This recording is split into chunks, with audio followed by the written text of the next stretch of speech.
I'm excited to chat with Hannah Stinson on the Awakened Feminine podcast. Hannah is my dear friend and a published author, divine healer, and spiritual leader, helping individuals connect with their soul selves to heal spiritual stagnation, energy blockages, and connect deeper with their inner child. She is here to support people through the cycles of healing while connecting deeper with their divine feminine and masculine energies so they can reactivate the magic within and feel safe within their body and soul. And I know she has so much love and wisdom to share with us. She's joining me from Alberta, Canada. Welcome to the show.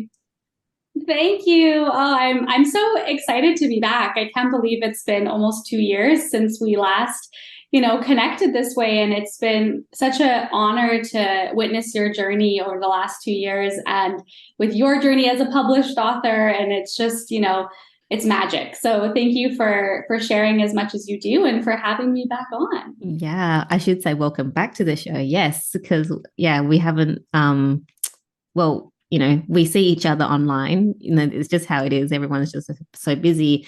And we reconnected recently. And, the growth and the changes I've seen in you since I interviewed you and met you for the first time, it's just like, wow, what is she doing? What's she having? What's she taking? Give me some of that. you know? So I'm like, Hannah, can you come back on my podcast and just talk about the transformation? Because I know in between the last time I spoke to you, you also had surgery. So we might tap into that. We don't know. But today we just want to talk about a topic I have never talked about on this podcast. But actually, before I start, I actually don't think I asked you this question the first time I interviewed you. But what is your definition of an awakened feminine? I love this question. I guess my definition of an awakened feminine would be someone who is so in touch with the wisdom of their body and loves themselves unconditionally, meaning loves themselves in all conditions, right? In the sadness, in the fear, in the jealousy, in the anger, in the shadows, as much as they love themselves in the light.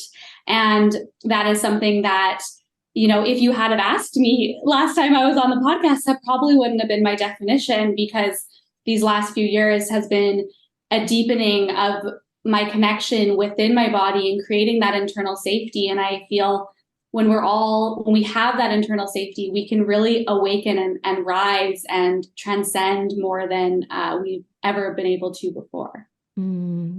Such a beautiful, beautiful definition. And I love that you brought up that the definition can be ever changing as well. Is not like, oh, well, this is the definition and next time I ask you, you'll be the same. But because you've evolved and grow, every single time I will see you, it's like it'll be a different definition. So that is, just beautiful. Got goosebumps going on. So all right. So we're going to dive in deep into this conversation. Ashley, do you mind just sharing a bit more about what you do? Because I gave a brief introduction, but I really love our listeners to know like a bit more about you before we dive into the topic. Yes, of course. So, my background is in addictions counseling. So I come from a lens of working with people somatically to heal addiction, to heal PTSD, to heal trauma. And throughout that journey, and of course, starting my business, I really started to recognize how dysregulated everyone is, right? When I say dysregulated, I mean our nervous systems, our central nervous systems are operating on a level that we're so activated. We are constantly going in between our trauma responses and living in the sympathetic and the dorsal and not really getting to ventral. And of course, ventral is the state where we, function optimally. It is where we experience joy and connection and love and abundance and expansion. And for me, I lived in my sympathetic and dorsal for so long. I was operating out of scarcity and survival. And it wasn't until I really started my healing journey when I got sober in 2019 and I witnessed the transformation in myself, and I just kept thinking this needs to be given to the world. So I really help people heal their central nervous systems from the lens of the polyvagal theory, which of course was coined by Dr. Stephen Porges. And then there's many amazing people out there, Dr. Gabor Mate, Carolyn Myss, Dr. Peter Levine, who are all doing this work. We're really pioneers in this work. And I've been lucky to study under some of them and to do trainings with some of them. And I really found that the deeper I was able to heal my central nervous system, the more I was able to connect with my soul and experience these next level soul ascensions, expansions, and connect deeper with the spirit realm or the divine or God, Buddha, whatever you identify it as. So I really do that work with my clients. I ensure that they have that internal safety to be able to activate that magic that lives in their soul. And I do that through a multitude of ways. But one of the most recent trainings that I have done, and I'm still currently completing my advanced certification, is in the Akashic Records. And I absolutely adore the Akashic Records. They have helped me heal on a multitude of levels. And now I've read for over 75 people in the last year. And I've seen the growth and the transformation. And I come from it from a very somatic point of view. So we're really healing the body while we're in this fifth dimensional, soul level place that just offers us endless healing in this lifetime and in past and going forward. So that's like a long-winded way of saying what I do, but I feel like that's really what encompasses the work, no matter what offer you work with me, one-on-one, group programs, membership, one-off readings. I bring all of that into everything I do. I love it. Yeah. It's not long-winded. I always love listening to my guests talk about what they do, because through that I can feel the passion that they have for their work. And it's always really beautiful just, feeling that energy that you exude from, just talking about what you do. And I remember when I first saw you online going, that you're getting into doing Akashic record readings, I'm like, ooh, I like that. So yeah, super exciting. But today we are not talking about that. Maybe we might, circle back. It depends on how long we spend on this conversation. But before we jumped on, I asked you, I'm like, what is it that would be something that we can talk about, or you want to free flow? And you recently added pronouns to you. I don't know how it works. Yeah. So I was very transparent at the when we talked about this. I'm like, I see people's pronouns. I don't understand it. I will Google it. I'm like, oh, right, that's what it means. And then I'll go off and I'll forget about it because it's not something that is in my everyday world. So I'm very, very, very interested in learning about it. And I know you're still navigating like how it all works for you and your life and the people around you. So let's talk about why you decided to add pronouns and what it all means. Yes, I'm just so, grateful for you to just even open up this conversation. I think it's so powerful. And so I'm non-binary. I identify as she, her, they, them. And really, like, for me, my perspective is being a non-binary person, and I don't want to speak for every non-binary person because it's such a unique experience. I really don't see gender. So I see a person, I see their energy, I see their love. And it's something I've always seen and felt since I was a little girl. And I struggled growing up with, what is the feminine, what is the masculine, and not from the terms of the divine, not in the sense of yin yang, because I work with those energies so deeply, but just not being constructed or like conformed to something where you have to fit in a box, or you have to be this certain type of woman or this certain type of man, because there are days, don't get me wrong, I feel incredibly feminine and I am living in that yin energy. And I really feel like, wow, I'm a powerful woman.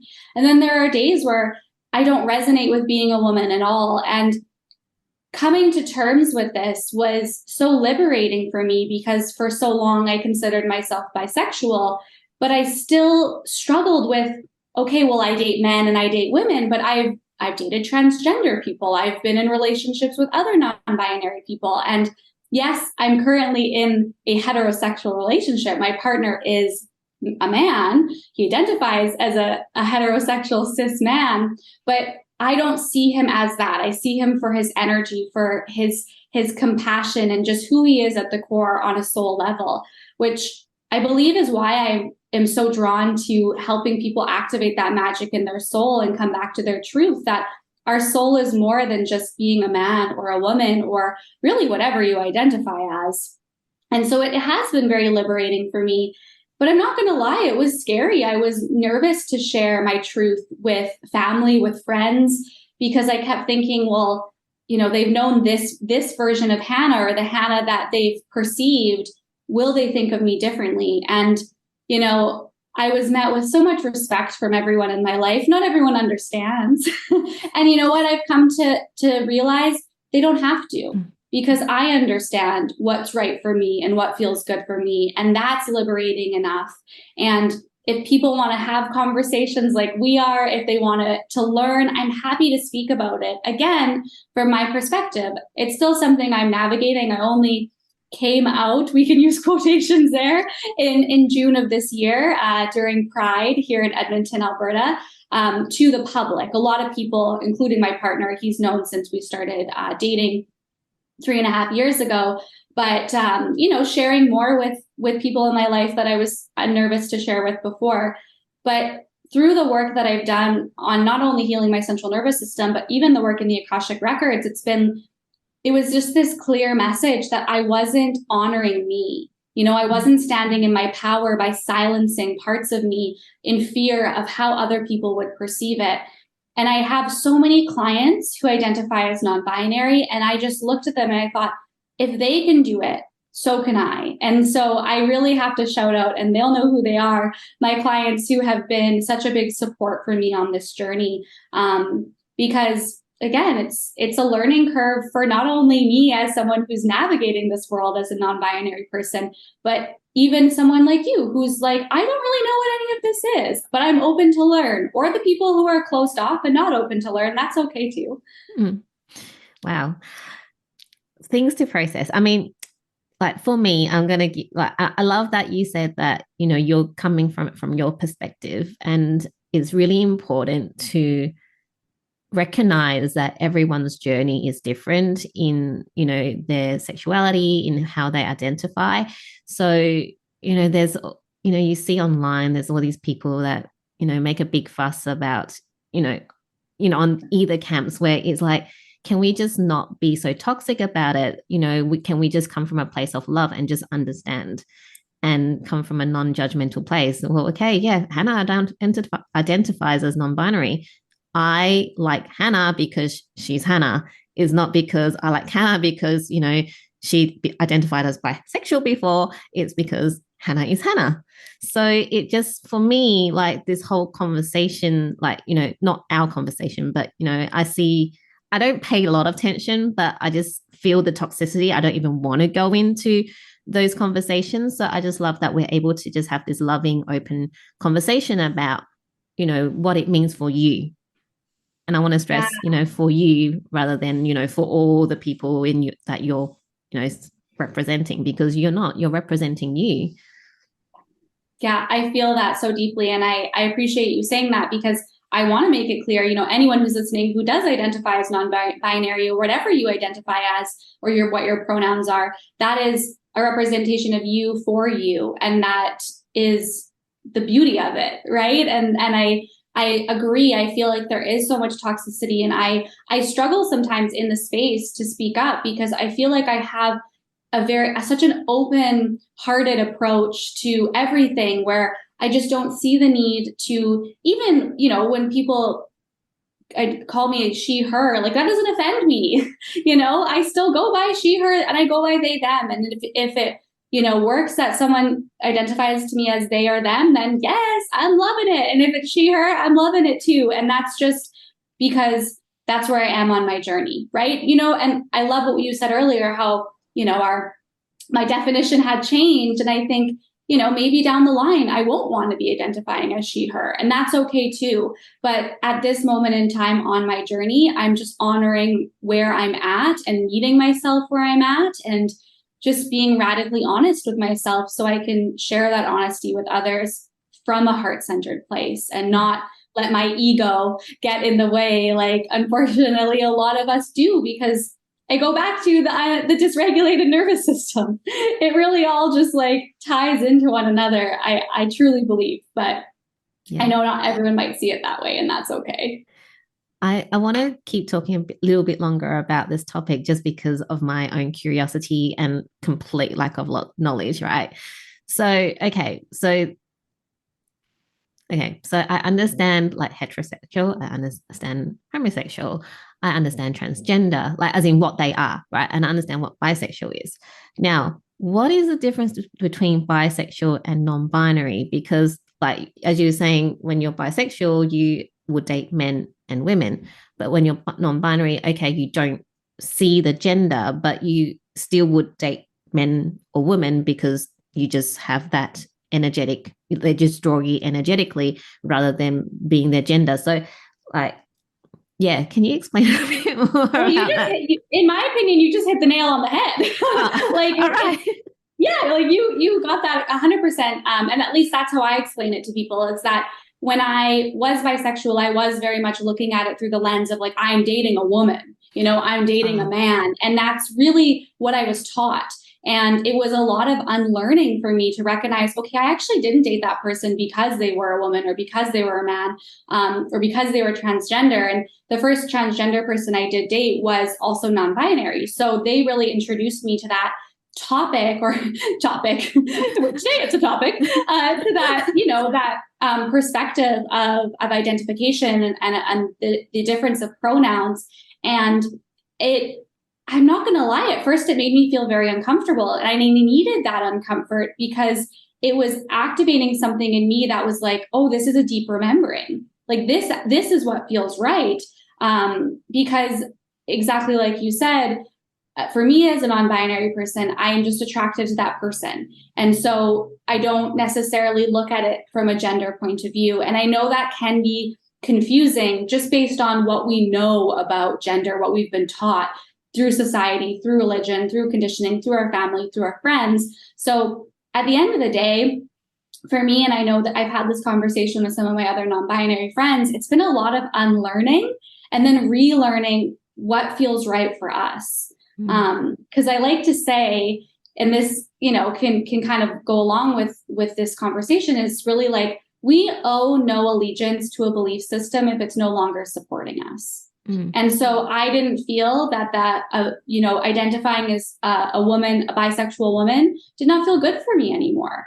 And the more that I sat with the inner knowing of, okay, like, I don't really feel like I am a gender. Like, I feel like I'm just this fairy spirit that's wandering around through this world and with my magic wand and dropping my fairy dust everywhere. And that's something that helped me create a new belief system of what it meant for me to be a non-binary person in this very fascinating world that we live in. Yeah, awesome. That makes a lot more sense in my head. Now, I'm going to ask you a controversial question because it just popped into my head as you were talking. So you're non-binary, which means you don't identify like as a man, like, man or woman. But what about like anatomically? Like, so would you say like, because you're in a female body, would you say you're a woman, or would you still like, how does all that part of it work? I love that question. That's a great question. I enjoy having a female body. I don't feel like I need to have a male body. That's never been something that has felt right for me. But living with chronic disease and having endometriosis really did for a long time disconnect me from my female reproductive system. And so part of navigating this journey, it's been interesting, is coming to terms with the fact that I don't menstruate and that I don't go through a lot of the same cyclical nature that those in a female body identifying as a woman or not, right? You be non-binary and bleed experience. So a big part of coming to terms with not feeling fully woman, that definitely had something to do with it. But again, I do like the body that I'm in. Yeah. Awesome. Okay. I hope that answered. I don't know if that was. Yes.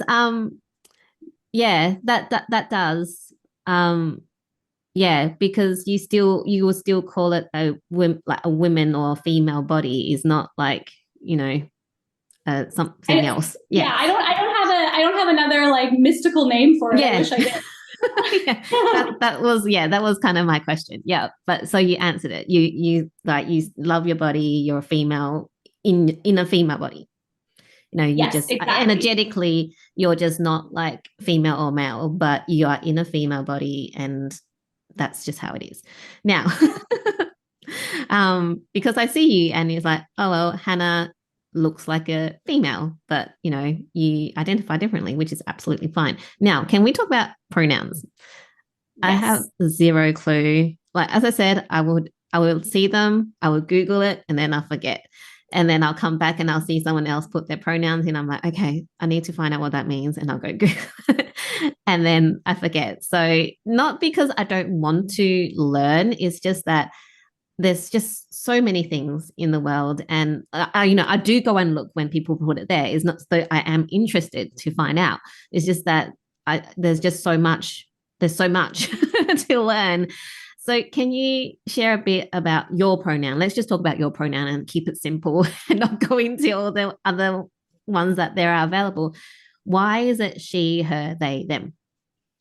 Well, for me, at least, like I kind of mentioned earlier, there are days that I do feel very, very womanly, very female. So that's why I decided to keep she, her.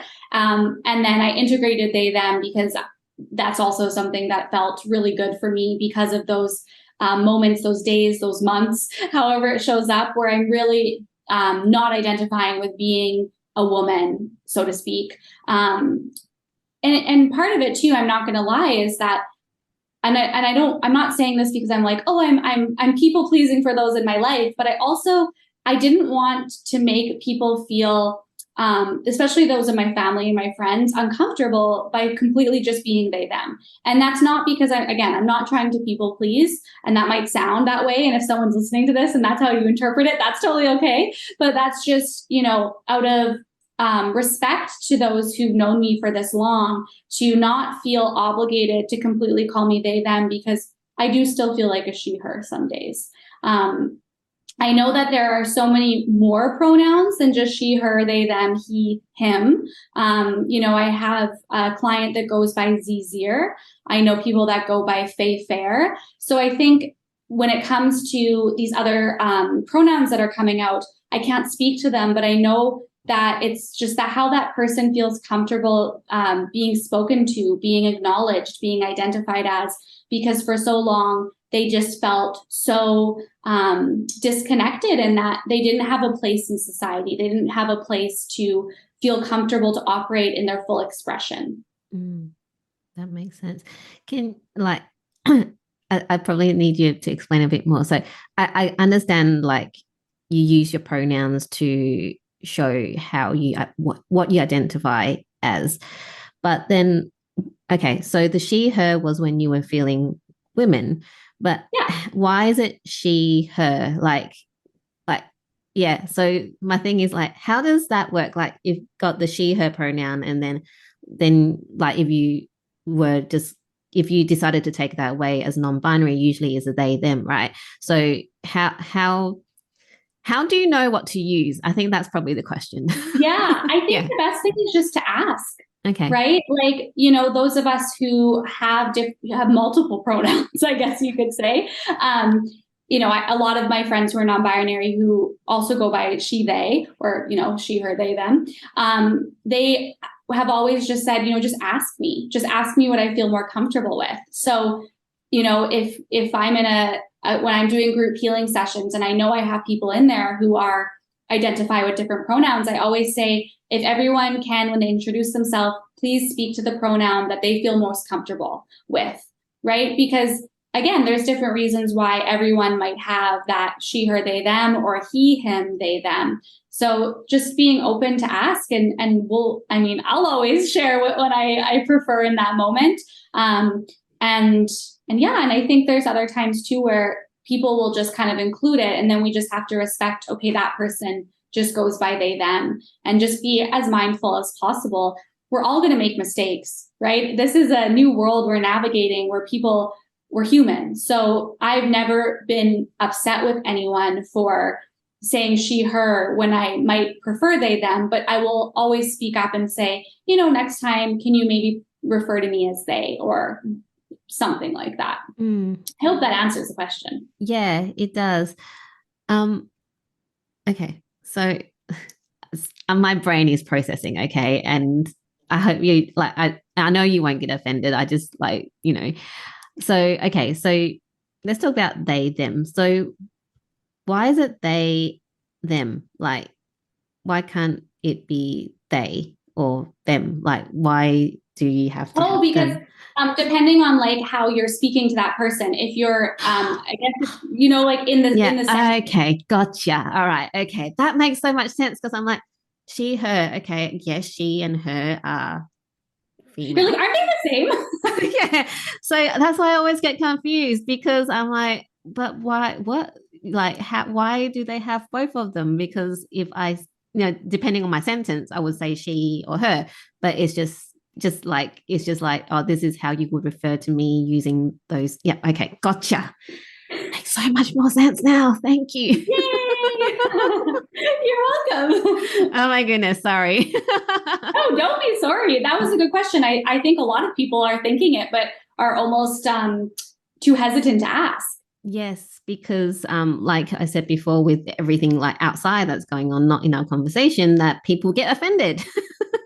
But like for me, it's just like I'm just curious. I don't understand. Can you please tell me so I can understand so that I don't offend you? Like, yeah. And that's why I appreciate you being so open and receptive to this conversation, because I think this is what we need more of. And again, and I probably come at it from a different perspective or a different lens, because I really just operate from such an open heart space where I'm not going to think illy of anybody for making a mistake. Like we're all learning or we're unlearning. That's the journey of our human experience and of our soul's experience really as well. So I just appreciate you being so candid and having this conversation with such an open heart on your end as well. Yeah. I love, I love learning about my guests and just things in general. So for me, I'm always very open to learning new things, whether it's controversial or not. Everyone has a different perspective, and I really think it's important to respect everyone's different perspective and different takes on the world and life, because it'll be so boring if we all think the same thing, right? Or do the same things. Gosh, it will just be like robots pretty much if that's the case. Yeah, So yeah, it's true. where's the free It's so thinking? true. Yeah. So, okay, last question around this topic. Okay. Talk a bit more about something else because, as you were talking before at the beginning, I wanted to ask you. So, if I was, okay, say I'm talking about what you do. Okay. So, Hannah is da da da da da. She does this, that, and the other. So, do I say she, they, like, how would that work? Yeah, I would be one or the other usually. So, I prefer they, them. So it would be they do XYZ. If you want to contact them, you can find them here. Okay. Yeah. And if you make a mistake and say she, her, good. Okay. Like you're learning and that's part of this process. So again, I'm personally not offended at all. A lot of people still refer to me as she, her, and that's okay. And I'm fine with it. Okay. Cool. That makes a lot of sense to me. And I'm really glad we had this conversation because I learned a lot and I hope everyone listening learned a lot and understands how, how pronouns all work. Yeah. Awesome. Now, I want to thank you. Thank you for being open to talk to me, about this topic. And yeah, just being able to have this topic with you is, very special. Thank you so much. Of course, it is my honor.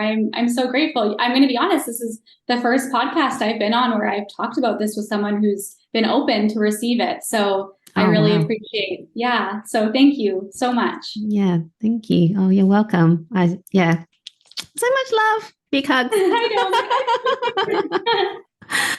know. I want to talk a bit more about your work. Or I don't know, like there's a few things that popped into my head. There was like your operation, like your Akashic records, your like the nervous system. And I want to ask you all these things, but I know we don't have, a whole lot of time. I'm going to ask you because they're the three things that I really want to ask you about. Bring them on. What feels the best for you to talk about what feels about the right thing for you to talk about in this moment? I mean, I personally feel they all kind of weave together. So if we open up the conversation about, healing the central nervous system, we will slide into the Akashic records and all of that beautiful stuff. So let's just have at her and see what we can go through. Okay, let's talk about healing your body, because you talked about you had addiction, and then, well, your surgery and everything, because you had your liver. I can't remember. I had a liver resection surgery. Yes. Yeah, I had multiple tumors in my liver from the birth control pill, actually. Oh, wow. And yeah, so I'll give a little backstory, and then it does lead into the power of healing your central nervous system. So I was on the birth control pill for 11 years for my endometriosis as, quote unquote treatment. And I didn't get a period for 6 years because my periods were causing me to lose a lot of quality of life. I was ending up in the hospital. I was, bleeding insane amounts. I had cramps so bad I'd faint, and I'd, throw up. There was one time I fainted while driving. Like, there was a lot of bad things going on. So my doctors and I decided this was the best route. Unfortunately, I didn't know enough about the long-term complications and potential side effects of being on the birth control pill for that long, because it's actually a pretty interesting stat. So 10% of people on the birth control pill will end up with liver adenomas or hepatic adenomas, which are basically a fancy way of saying liver tumors. Usually they're benign, and you don't really have to worry much about them unless they start to grow. And so what happens is that these tumors are vascular, right? So they're fed by blood. And if they get too large, there's the risk of them rupturing, which would cause internal bleeding. And then that's very fatal, right? So they found this out in 2019, actually 2 months after I got sober. So worked really well. That kept me on my sobriety journey. Thank you, universe. Yeah, it was like, universe, I see you, I hear you. And I was taken off the birth control pill, and we just kind of navigated to see what would happen. And the hope was that these tumors would shrink. Usually they do shrink. That's very common. Mine did not. So I had been being monitored for a couple of years, and, MRIs every 3 to 6 months. And so last summer, it was August, and I went for my routine MRI, and I was feeling like things were great. I was like, these tumors are going to be gone. I had been manifesting, like that's what I was focusing on with my manifestations, was getting rid of these tumors and not having to go through all of these medical procedures so often, so consistently. And I went for the MRI. I told my partner, I was like, they're going to be short. They're going to be gone. He's like, okay, great. And when I had originally spoken to my liver specialist, like 6 weeks before, she said, I'm not going to contact you till October. Things are going really well. We'll have a follow-up a few months after your MRI. It will be great. Amazing. And, the universe is like, oh, you've been manifesting this? Get ready. So I ended up receiving a phone call less than a week after my MRI, and it was my liver specialist. And she said, Hannah, your liver tumors have become fatal. We need to do emergency surgery. We are referring you to a liver surgeon. He will be in contact within the day. So I'm like, oh, all right.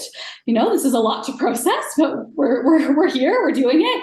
And within 45 minutes, his office called. We set up a Zoom date, a Zoom appointment, whatever. And then he was going over everything and what they were going to do. So wonderful man. Thank you, Dr. Shapiro. I will shout him out. He saved my life. But unfortunately, of course, we're living still in a pandemic, and this was right around the time where COVID was getting really bad again. So they had scheduled my surgery within 2 weeks of me finding out that I needed this. He basically said, if we don't do this, you have less than 6 months to live. Like, we can't guarantee you'll have a life because it's gone to this point. And that's an interesting pill to swallow, as a person who's under 30. But I will say, being faced with mortality at such a young age gave me a new perspective on life. And I'll share a bit more about that. But, getting ready for surgery. Then I got a phone call 2 days before my surgery that it was postponed because of COVID. They had canceled all major surgeries, transplant surgery I was having, people with cancer. It was really, it was a little bit soul crushing, I'm not going to lie, but at the same time, because of the work I had done around healing my central nervous system, I just said, I trust and I have faith. My body is strong. It's going to get through these next few weeks, months, however it is, until I get the surgery. And I have to just trust it's going to happen. I just have to detach. And I did. And then 3 weeks later, I got a call 5 days before surgery. Hannah, your surgery's on Monday. And it was a Wednesday. I was, oh, okay, we're getting this done. So they sent me in. It was a 4-hour surgery. They resected 4 parts of my liver. They removed 4 of my tumors. I still have 11. I have quite a few, but thankfully the others are very small, so there wasn't the need. And my surgeon also didn't feel like I needed a transplant in that moment. So, we want to avoid that as much as possible. So they went in, they resected the parts. The biggest tumor was 7 centimeters, it was half the size of my liver. Wow. And I had been complaining about pain for so long, and every doctor said, oh, you can't feel anything with this. Like you won't feel pain. And he confirmed, he's like, oh, no wonder you were in so much pain, because it was pushing on all these other organs and nothing was functioning optimally. Specifically in my liver, of course, it was functioning at about 40% of what a liver should be functioning at. And the liver does a lot for us. Yeah, it helps us detox. Right? Gets rid of a lot of the crap. A vital organ. And so, of course, I had other issues with my spleen and my pancreas from taking on so much more that my liver couldn't. And I thank those organs. They did a good job. But the surgery went really well. I was in recovery at the hospital for about a week. I had an amazing team. The doctors, the nurses, the aides. I felt so taken care of and so supported. And then I came back home, and it was, they tell you it's a 3-month recovery. For anyone out there who's going to have major surgery, 3 months is what's going to get you back to being able to shower by yourself, being able to, change laundry by yourself. It's not what I thought of, like, I'm going to be doing headstands again 3 months after surgery. And of course, as a yogi, someone who I love inversions, that was really hard for me. But it was such a transformational journey, because it really allowed me to reflect on what kind of legacy I want to leave, and how I just want to live my life and show others that they can do the same. And that is prioritizing healing our bodies and coming back to this beautiful knowing that our body is our sanctuary. It is our temple. And what we put in it, how we treat it, how we talk to it, how we feel it is so imperative for this deep connection. So you can understand if something's going, quote unquote, wrong, right? You know your body best. And I think because so many of us, and I've lived like this for so long with a dysregulated nervous system, living in scarcity and survival, it was hard for me to pick up on those cues that my body was trying to communicate with me. Even though I have always been very connected, it was almost as if the connection was causing me to still live in this state of fear and of being the victim. Because it was, woe is me, why is this happening to me? Why is this my life? And when I got sober and really took this journey seriously of healing my connection to my body and my central nervous system, I said, I'm the hero. Like, I'm the hero of my story. I have the power of choice. As human beings, we have the power of choice. What a beautiful gift we've been given. And so doing the work, and, our nervous systems, they need consistency, and they need dedication and time and energy and baby steps, moving so slow, because when we move too fast, that's when we get activated again. Our nervous system can't handle it. So it was a gradual process of me coming back to tuning into my body, putting my hands over my heart. What is my body telling me? A few deep breaths with your hands on your heart go a long way. Mm-hmm. And we do not give that credit enough. And then on top of that, doing a lot of the learnings that I have done through, Dr. Stephen Porges, Dr. Peter Levine, Dr. Gabor Mate, and understanding how emotions get stuck in the body. And even in traditional Chinese medicine and Ayurveda, and of course I study Ayurveda, which emotions correlate with which organ. Yeah. Fear lives in the liver. And I had a lot of fear I hadn't processed. Anger lives in the liver. Mm-hmm. I had a lot of anger I hadn't processed. It was a deep journey for me for learning how to feel those emotions without allowing them to consume me. And then a big part of it as well was toning my vagus nerve. The vagus nerve is so powerful and it's such a magical part of our body. And the simple things as, certain breath work, chanting, humming, singing, gargling, using cold water, even like a cold compress on the back of your neck. These are all ways that we can tone our vagus nerve. And when the vagus nerve is toned, the central nervous system comes to a state of ventral. And that's where, again, we experience connection, love, prosperity, abundance, expansion. And so I can fully say that I went into that surgery, my liver surgery, fully regulated, where I had no fear because I knew everything was going to be okay. And that had I'd come a long way with my journey because I'd had multiple surgeries before this surgery that were nowhere near as serious. That being said, all surgeries are serious, but nowhere near as life-threatening, I guess we could say, where I had full-blown panic attacks, where no one could calm me down, where it was, a crisis for my whole family because I could not regulate myself. And I'm pretty sure everyone in my family and my friends were like, Hannah's not scared. Like, they talk to me. I'm like, I'm ready. It's happening. We're going in. And I do accredit that to healing my central nervous system. And I've just seen time and time again since healing from that surgery, because I've had a few other health hiccups come up, where I've just been able to fully lean into trust, faith, and surrender. Thank you for sharing that. What a journey that you've had. How old are you, Hannah? I turned 30 in 2 months. Oh, big birthday. Oh, wow. Like, to experience all the things that you have experienced in, under 30 years, and the work that you've done on yourself and being able to, regulate yourself and heal and all the things, you are fucking amazing. And yeah, wow, I'm a bit emotional just listening to you. Oh my God, I'm going. I was like, you're gonna make me cry. Here we go. The tears are coming. Yeah, wow. Thank you for sharing that. Such a beautiful. You're so welcome. I will say, part of that in relation to the soul journey, I had known from working with some different shamans and healers and then my own intuitive abilities, my soul did not want to come back this time because it really knew that this was the life that I was going to heal the years of illness, disease, and trauma.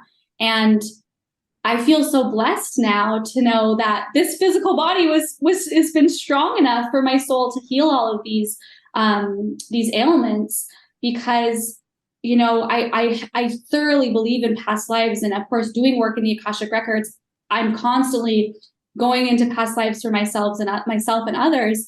And someone like me, and I believe someone like you, has an old soul. There's a lot that comes up and that we're meant to work through. And I'll just quickly share a message and a download I received. This was about a month before my surgery. It was around the time that I got, found out about everything that was happening and what I was about to go through. And I really wanted to understand, why am I so scared in this moment? Like the first few days, I was overwhelmed with fear. I was regulating myself, but I was still struggling to understand the why. And I'm also into astrology, and I read natal charts, and my Mercury's in Sagittarius, and basically that means I need to know it all. I need to have answers for everything. So I went into the Akashic Records and I just asked, why am I having so much fear around this surgery with my liver? And I found out that in a past life, I died from liver disease. So my soul was just in fear of dying again. But at the same time, I knew that wasn't going to happen. So I was able to really work through that fear in the Akashic Records on a soul level, release and clear it. So I didn't have to take that energy any further with me on my journey. And so it's just so powerful when you can combine the work we can do on our physical body in this human experience, but then also recognize all the things our soul has gone through, what we can heal, so we can really step into our full expression and our full power that we've been given. in this body, a soul having a human experience. Yeah. That's just so amazing to combine, Akashic records with, calming down and toning down the nervous system. And it all makes sense. It makes so much sense. And, I love, as much as, yeah, you had to go through the surgery and, being told that you're going to die, we don't, get the surgery in 6 months, the growth and evolution and healing and all the things that you're doing now, it's just absolutely wonderful and beautiful and so needed right now in this in on this planet called Earth. So yeah, so thank you so much. I love this conversation so much. Thank you. Oh, you're so welcome. I appreciate you giving me space to continue to share. And I just, I recently went through another health hiccup and I was in the hospital for 8 days. I ended up with pancreatitis and a severe kidney infection at the same time. And then I got a blood clot while I was in the hospital. What are you doing, Hannah? Stop it. I know. I can laugh now because it's like, of course, this is part of my journey. And what I really was able to come to terms with during that, and that was recently, that was only about 3 weeks ago, was surrendering to the stillness that was being gifted to me, because I started to get really wrapped up in the masculine energy, the yang energy that society, really forces upon all of us. And I pride myself for living in the yin and being someone who really operates in the divine feminine. And I started to kind of tip over the scales a little bit. And so the universe, it speaks to me through my body. And it was just a beautiful reminder. But the messages I received from, beyond family and friends, but people I didn't even know who follow my journey online, telling me that I'm an inspiration and they want to get to where I am, because I do attract a lot of chronic illness and chronic disease warriors. And I work with a lot of cancer patients. And we are, as my Ayurvedic womb practitioner says all the time, our karma is our dharma. And so, our pain is our purpose. And so if I can continue to be a beacon of light for others, whether they work with me or not, that's not what I'm attached to. I just want to show people that you can go through literal hell and back and still be a shining light and still be full of joy and full of experience and full of, just ready to live. Yes. Thank you. Thank you for all the work that you do. And I mean, if I was someone that had a chronic disease and I'm looking for someone, I'm going to look for someone that's been there and done all the things before. I'm not going to look for someone that's like super healthy and have never had sickness in their life to take me on that journey to help me heal, because that just doesn't make sense. So yeah, it makes sense why you attract those people and they need you. That's, so thank you. And this has been such a wonderful conversation, and you always know it's a great conversation when I start crying. Like, the tears are coming. So thank you so much, Hannah. I just want to ask you one last thing before we wrap up. What is setting your soul on fire right now? Oh my gosh, I just even got goosebumps as you asked me that question. I would say just really being intentional with my time and focusing on living in the present and really like honoring my days by how present I was in each moment instead of how much I accomplished or how much I got done. Because the present is really all we have, and we need to nourish that. We need to breathe and be in that. And so that's something I'm really working to embody. And when I'm human, so I make mistakes and I don't always do it. But when I am doing it, my soul is screaming like, holy hell, yes. Yes. And that's such a beautiful message for everyone watching, listening this, to do the same, really being present and not look at how successful or how great you are by what you've accomplished, but being present and experiencing life as as it is, because it's beautiful, like when you can actually enjoy and experience your life rather than going into the past and the future and all the places that our brain likes to take us to. Thank you so much, Hannah. if people want to find out more about you, how they can work with you, where should they go? So they can head to my website, www.healingwithhannah.ca. Has all of my information there, all the wonderful things I'm offering out into the world. And I'm really active on Instagram, so you can follow me at healing.with.hannah. And, my DMs are always open. I'm always happy to have a chat, anything that, we've talked about here today, but just in general. And I love connecting. I love collaborating. I just love being in others' energy and activating all the magic that lives within all of our souls. And of course, if you're wanting to find more about my journey around sobriety and spirituality, you can buy a copy of my book, Entering the Divine One Breath at a Time. And you can find it online on Amazon, Walmart, Barnes and Noble, Booktopia. It's almost everywhere, which is really exciting. So thank you. That's amazing. I'm going to have all your details in the show notes so people can reach out to you. I mean, after listening to this conversation, you can tell how amazing she is. So definitely reach out to her if you want to, if you don't have chronic illness and you want a Akashic Records reading, she does that. Oh, they that do that too. So yeah. Thank you so much, Hannah. I've just really loved our conversation and can't wait to connect with you again. Yes, thank you so much. My cheeks hurt from smiling so much. So thank you for this. And I'm just sending so much love to everybody listening and wishing you all the best. Thank you.